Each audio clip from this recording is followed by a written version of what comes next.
Halo semua, selamat beraktivitas hari ini. Semoga Anda semua dalam keadaan sehat selalu. Hari ini, seperti biasa, kita akan berkegiatan belajar dari rumah. Oke, ayo kita mulai materi hari ini. Nah, untuk materi hari ini, Yanda akan menjelaskan tentang sistem pernapasan pada manusia. Sebelum kita melanjutkan bagaimana sistem pernapasan yang terjadi pada manusia, kita harus tahu organ-organ apa saja yang berperan dalam sistem pernapasan ini. Nah, tanpa basa-basi lagi, mari kita langsung materi awal. Organ-organ yang berfungsi dalam sistem pernapasan manusia dibedakan menjadi 3, yaitu organ yang pertama yaitu hidung, organ kedua adalah tenggorokan, dan organ ketiga adalah paru-paru. Nah, kita mulai dari yang pertama yaitu hidung.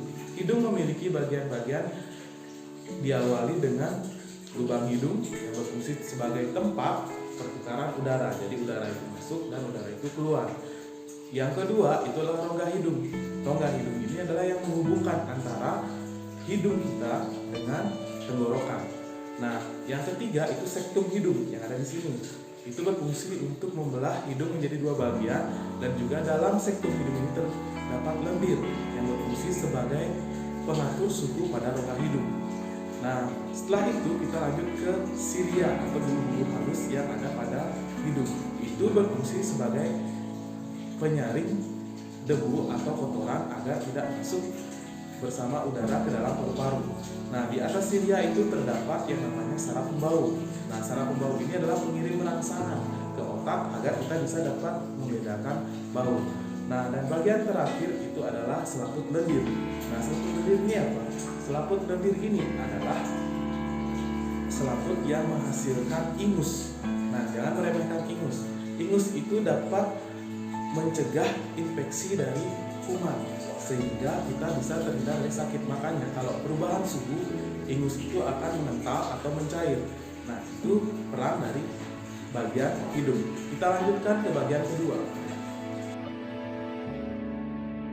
Oke, bagian yang kedua itu adalah tenggorokan. Tenggorokan di sini memiliki beberapa bagian. Bagian yang pertama itu adalah laring. Laring di sini berfungsi sebagai saluran yang menghubungkan antara paling dengan trakea. Selain itu, laring juga berfungsi untuk menghasilkan bunyi. Dan fungsi terakhir laring adalah untuk melindungi saluran pernapasan. Selanjutnya kita turun ke trakea. Trakea di sini berfungsi untuk memastikan udara itu masuk dan keluar melalui paru-paru. Selain itu, trakea juga berfungsi sebagai saringan tahap 2. Jadi kotoran atau bakteri yang terlewat dari hidung itu dibersihkan kembali ke dalam trakea. Nah, trakea ini memiliki cabang. Cabang ini disebut dengan bronkus. Bronkus di sini berfungsi untuk mengantarkan udara menuju paru-paru. Selain itu, bronkus juga berfungsi untuk melindungi agar saluran pernapasan terlepas dari infeksi.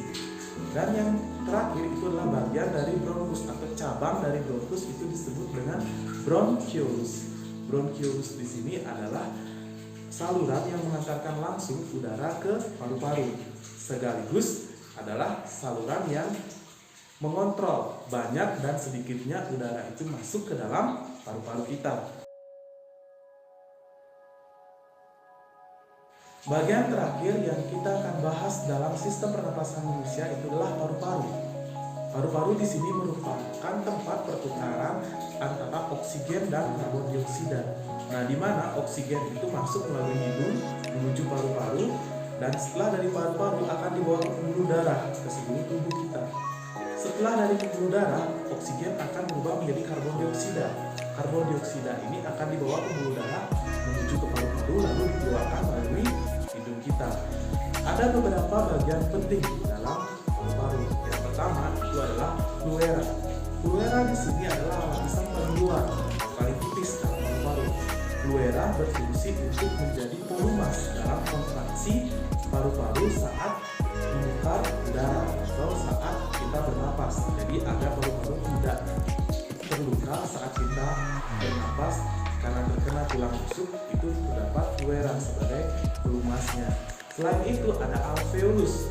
Alveolus di sini adalah gelembung-gelembung kecil dalam paru-paru yang menghubungkan langsung ke bronchiolus, di mana dalam alveolus ini dapat pertukaran karbon dioksida dan oksigen.